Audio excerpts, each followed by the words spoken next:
Hello friends, हम आज पढ़ेंगे बीबीटी। देखिए, हमने कोवैलेंट बॉन्ड पढ़ा तो उसमें उसके प्रकार पढ़ा कि कोवैलेंट बॉन्ड कितने प्रकार के होते हैं।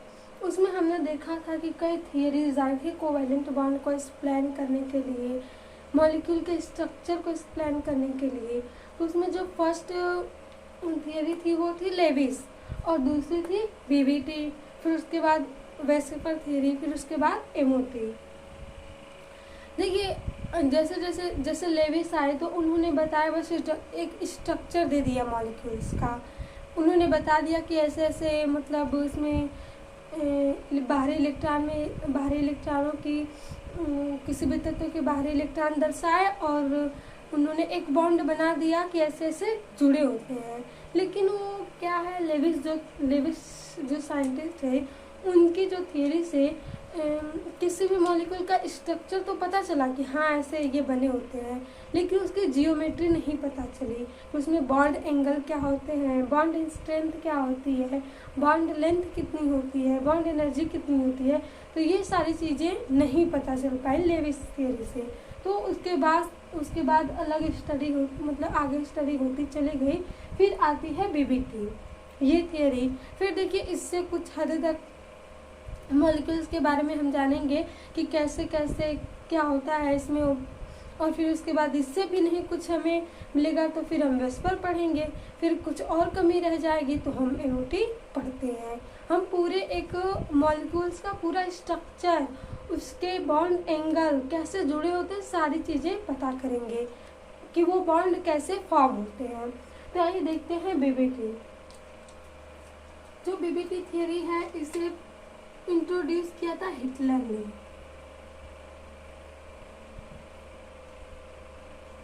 Hitler and London,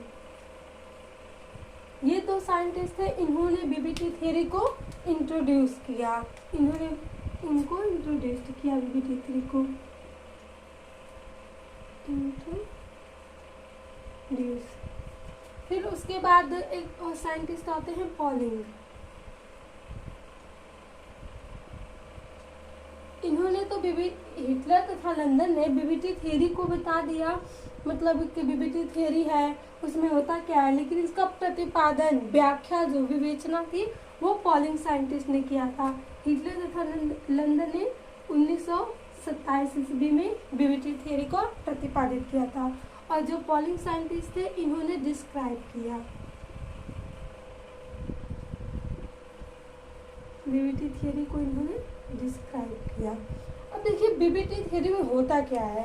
BBT theory में हिटलर तथा लंदन और ये पॉलिंग, इन्होंने जब व्याख्या किया तो बताया कि जो बॉन्ड्स बनते हैं, बॉन्ड फॉर्मेशन होता है, वो एटॉमिक ऑर्बिटल के ओवरलैपिंग द्वारा होता है और एटॉमिक ऑर्बिटल में बैलेंस एटॉमिक ऑर्बिटल के ओवरलैपिंग द्वारा बॉन्ड का फॉर्मेशन होता है। बीबीटी थियरी में यही ओवरलैपिंग कैसे होती है, किन किन ऑर्बिटल में होती है, यही सारी चीज़ें बताइए। तो बीबीटी की जो फर्स्ट इम्पोर्टेंट लाइट है, इसमें बैलेंस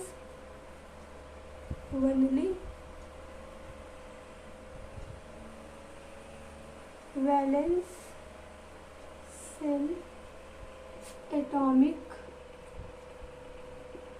ऑर्बिटल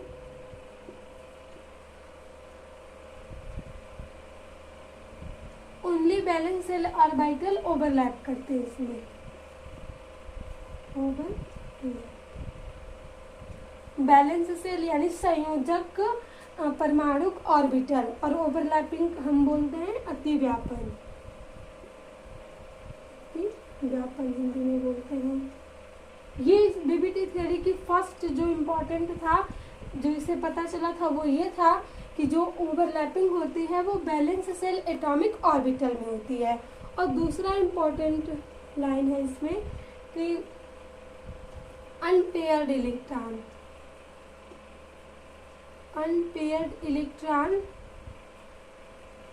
आर ओवरलैपिंग।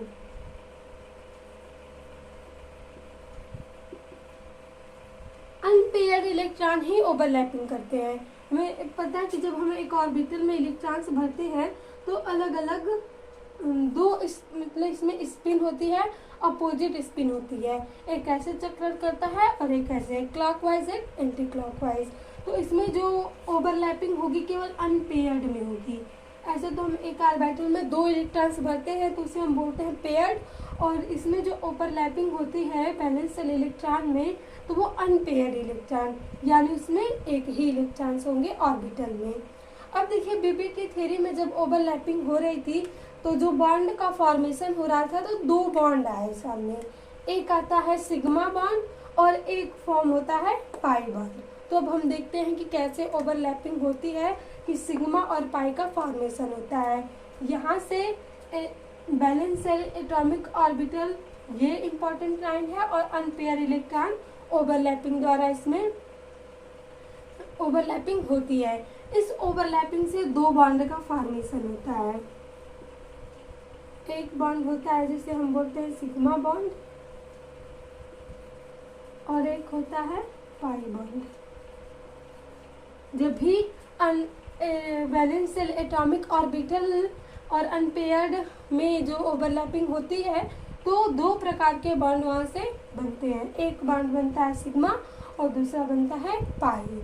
अब देखिए यहाँ से हम अगर पता करें ओवरलैपिंग, तो extent of overlapping, extent of overlapping directly proportional होती है बॉन्ड स्ट्रेंथ के। अब बॉन्ड जितना मजबूत होगा उसे तोड़ने के लिए उतना ही ज्यादा हमें एनर्जी देनी पड़ेगी, तो बॉन्ड एनर्जी भी डायरेक्टली प्रोपोर्शनल होती है, बॉन्ड एनर्जी। अब देखिए बॉन्ड स्ट्रेंथ अधिक है तो हमें एनर्जी अधिक देनी पड़ेगी, तो बॉन्ड एनर्जी भी डायरेक्टली प्रोपोर्शनल होगी extent of overlapping. Extent of overlapping का मतलब होता है कि उसमें जितना अतिव्यापन हो सकता था उतना वो अतिव्यापन हो गया, तो अब उसे वो डायरेक्टली प्रोपोर्शनल है बॉन्ड स्ट्रेंथ के। फिर वो बॉन्ड स्ट्रेंथ अगर उसकी बहुत अधिक है तो हमें उसे तोड़ने के लिए बहुत ज़्यादा एनर्जी भी देनी पड़ेगी, तो वो एनर्जी भी डायरेक्टली प्रोपोर्शनल होगी। और यहाँ से इनवर्सली प्रोपोर्शनल होता है बॉन्ड लेंथ।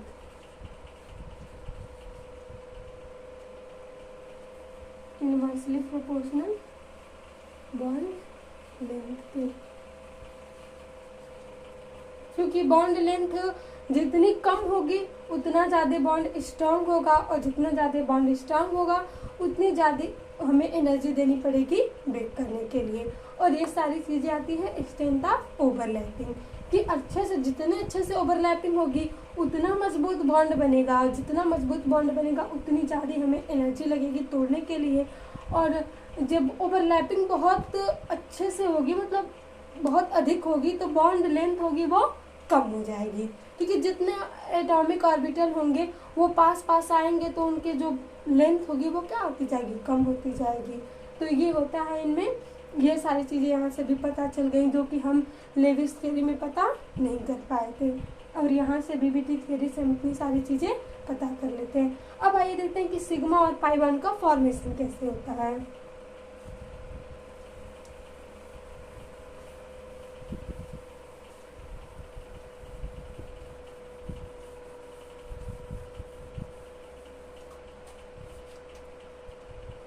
सिग्मा बॉन्ड और इधर हम देखेंगे पाई बॉन्ड।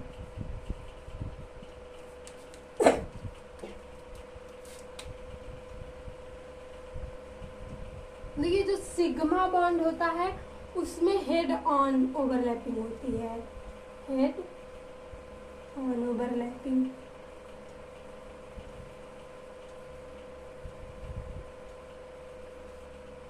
हम बोल सकते हैं यहाँ से अक्षीय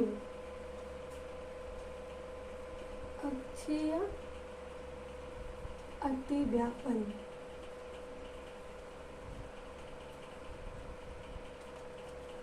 और यहाँ से हम पाई बॉन्ड का देखें तो इसमें होता है साइड वे ओवरलैपिंग।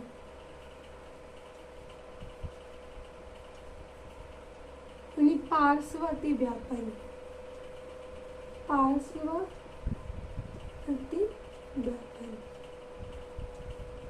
अब यहाँ से पार्श्व और अक्षीय, अक्षीय का मतलब देखिए हम s ऑर्बिटल होता है, p ऑर्बिटल होता है, d ऑर्बिटल होता है।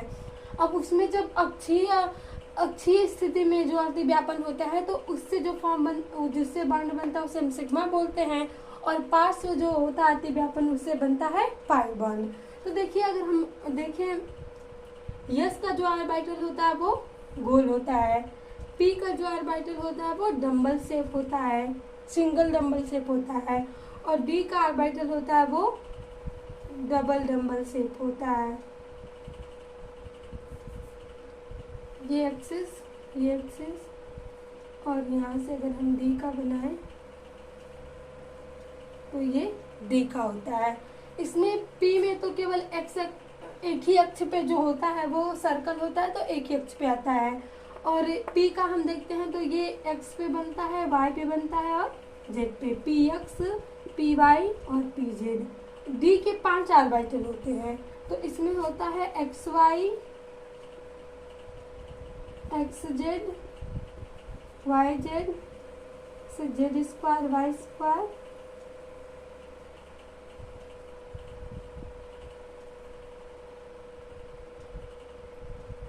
जेड स्क्वायर, वाई स्क्वायर, यहाँ से वाई स्क्वायर। डी के जो होते हैं 5 ऑर्बिटल होते हैं, पी के 3 ऑर्बिटल और यस के 1 ऑर्बिटल होते हैं। तो यहाँ से देखिए कैसे कैसे अतिव्यापन हो सकता है। अगर हमें अक्षीय अतिव्यापन करना है तो संभव है कि यस के 2 आ जाएं, तो वहाँ पे यस इसमें हम देख रहे हैं यस के 2 ऑर्बिटल आ जाएंगे तब अक्षीय अतिव्यापन हो सकता है। अगर हम एक यस ले लें, एक पी ले लें, कहीं से भी आएगा, एक यस आ जाएगा और एक पी आ जाएगा, तो हम बोल सकते हैं कि वहाँ अक्षीय अतिव्यापन है, ऐसी संभावना हो सकती है। और हम पी के भी बोल सकते हैं कि पी के ऑर्बिटल एक ही अक्ष पे जब आएंगे 2 पी के ऑर्बिटल तो वहाँ भी सिग्मा बॉन्ड का फॉर्मेशन हो सकता है। यहाँ पे देखिए अगर हम यस में देखेंगे तो ये ऐसे अतिव्यापन हो गया एक अक्ष पे। अगर हमें पी में देखना है तो एक यस का हो गया और एक पी का हो गया, और हमें पी में देखना है तो 2 पी के ऑर्बिटल एक ही अक्ष पे आएंगे तब वहाँ से सिग्मा बॉन्ड का फॉर्मेशन होगा। एक ही अक्ष पे होने चाहिए, मान लीजिए यक्स लिया तो यक्स ही एक ही अक्ष पे पी के 2 ऑर्बिटल आएंगे तो वहाँ से पी और एसपी और एसएस, इतने से यहाँ से फॉर्म होता है सिग्मा बॉन्ड। ये 3 स्थितियाँ होती हैं जहाँ से सिग्मा बॉन्ड का निर्माण हो सकता है। यहाँ देखिए अक्ष पे अतिव्यापन हो रहा है, ये एक अक्ष है और यहाँ पे अक्षीय अतिव्यापन हो रहा है। जब हम यही देखते हैं पार्श्व में मतलब कि पार्श्व अतिव्यापन होगा। हम इसमें यस में तो हो नहीं सकता पार्श्व अतिव्यापन, हम या तो पी में भी करवा सकते हैं कि अगर पी के जो ये है अक्षीय ना आकर ऐसे ऊर्ध्वाधर आए तो वहाँ पे पार्श्व अतिव्यापन हो सकता है। जैसे हम ले लें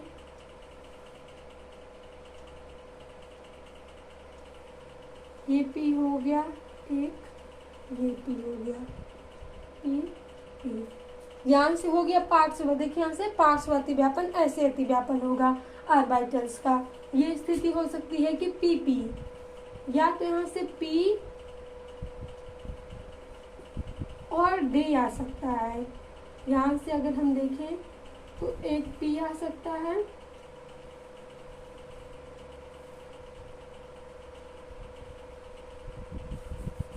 अगर हम पी डी का बनाएं तो ये पी का हो गया और ये डी का हो गया। ये एक पी ऑर्बिटल है, ये डी ऑर्बिटल है। और स्थिति आ सकती है कि हम डी में बना लें। अगर हमें डी बनाना में है तो हमें अक्ष तरह से बना लेंगे। अब दूसरा डी का आएगा, यहाँ से अतिव्यापन होगा तो डी और पी में जब ओवरलैपिंग होगी तो वहाँ से पाई बॉन्ड का फॉर्मेशन होगा। एस और एसपी और पीपी में जब अतिव्यापन होगा तो वहाँ से सिग्मा बॉन्ड का फॉर्मेशन होगा। देखिए जब भी ऑर्बिटल का ओवरलैपिंग होती है तो सबसे पहले सिग्मा बॉन्ड का फॉर्मेशन होता है, फिर पाई बॉन्ड का फॉर्मेशन होता है। तो ये था कि हम सिग्मा और पाई बॉन्ड का फॉर्मेशन कैसे होता है।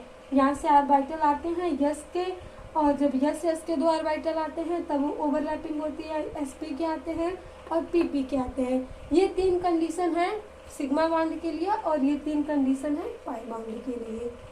तो ये यहाँ से हमें पता चल गया कि सिग्मा और पाई का फॉर्मेशन कैसे होता है।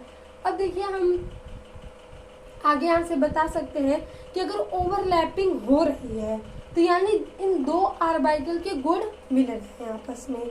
तो जब भी किसी 2 चीज़ के गुण मिलता है तो वहाँ पे आ जाता है संकरण ट्रांस। तो हम संकरण देखेंगे कि संकरण कैसे होता है। तो हम नेक्स्ट वीडियो में संकरण मतलब पता करेंगे कि संकरण हाइब्रिडाइजेशन हम कैसे निकालते हैं। क्योंकि देखिए या इसमें तो ऑर्बिटल में हम संकरण देखेंगे जहाँ कहीं भी 2 चीज़ों के 2 लोगों के गुण मिलते हैं, कहीं भी किसी 2 प्रजाति हो गई या कुछ भी 2, जब उनके गुण आपस में मिलाए जाते हैं तो उसे हम बोलते हैं संकरण। तो यहाँ भी तो हम वही कर रहे हैं, ऑर्बिटल को आपस में ओवरलैप करवा रहे हैं। ये अलग ऑर्बिटल था और ये अलग ऑर्बिटल था, इन दोनों को हम ओवरलैपिंग की वजह से बॉन्ड का फॉर्मेशन हो रहा है। तो यहाँ भी संकरण आएगा कि कौन सा संकरण यहाँ होगा, कौन सा संकरण इसमें होगा। तो हम आगे देखेंगे कि संकरण कैसे निकालते हैं। यहाँ से देखिए ये जो था पाई बॉन्ड या सिग्मा बॉन्ड, तो इसमें अनपेयर्ड इलेक्ट्रॉन ही जो आते हैं अलग अलग स्पिन्स में अनपेयर्ड इलेक्ट्रॉन आते हैं, तो वो बॉन्ड का फॉर्मेशन होता है। सिग्मा एंड पाई में डिफरेंस क्या होता है, आइए हम यहाँ से देख लेते हैं सिग्मा और पाई में डिफरेंस क्या होता है। तो देखिए जो सिग्मा बॉन्ड होता है इसमें एंड ऑन ओवरलैपिंग या हम बोलेंगे अक्षीय अतिव्यापन, अक्षीय अतिव्यापन पहला ये हो गया।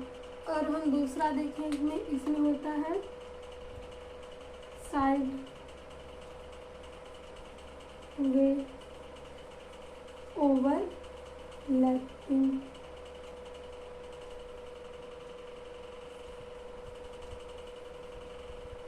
इसे हम हिंदी में बोलते हैं पार्श्व अतिव्यापन।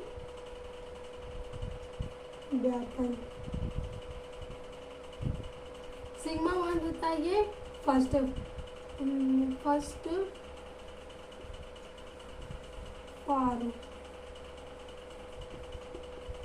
फॉर्मेशन, सबसे पहले सिग्मा बॉन्ड बनता है और पाई बॉन्ड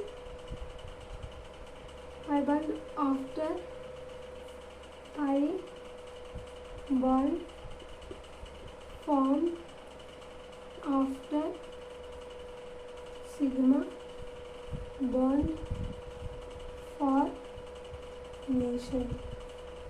जब सिग्मा बॉन्ड बन जाता है तब पाई बॉन्ड का फॉर्मेशन होता है। और सबसे पहले कौन सा बॉन्ड बनता है, सिग्मा बॉन्ड होता है स्ट्रॉन्ग और ये होता है वीक। इसमें जो इलेक्ट्रॉन क्लाउड होता है वो एक होता है 1 इलेक्ट्रॉन क्लाउड और यहाँ पे 2 इलेक्ट्रॉन क्लाउड। यानी देखिए अगर यहाँ पे ओवरलैपिंग होती है तो हेड ऑन होती है, जैसे यस और यस, तो यहाँ पे देखिए एक ही इलेक्ट्रॉन क्लाउड हुआ। अगर हम एस पी ले लें तब भी यहाँ पे एक ही इलेक्ट्रॉन क्लाउड आ रहा है। अगर हम 2 पी ले लें फिर भी यहाँ पे एक ही इलेक्ट्रॉन आ रहा है। और इसमें जब हम पाई बॉन्ड के फॉर्मेशन में लेते हैं तो यहाँ पे यहाँ इलेक्ट्रॉन क्लाउड आता है और यहाँ आता है। ऐसा अगर हम बी का भी ले लें, एक यस ले लें और एक बी, तो यहाँ पे भी हम देखेंगे तो 2 इलेक्ट्रॉन क्लाउड आ रहा है। तो ये होता है सिग्मा और पाई में डिफरेंस। यहाँ से सिग्मा बॉन्ड जो होता है वो स्ट्रांग होता है, ये वीक होता है और इसमें इलेक्ट्रॉन क्लाउड 1 होता है और इसमें इलेक्ट्रॉन क्लाउड 2 होता है।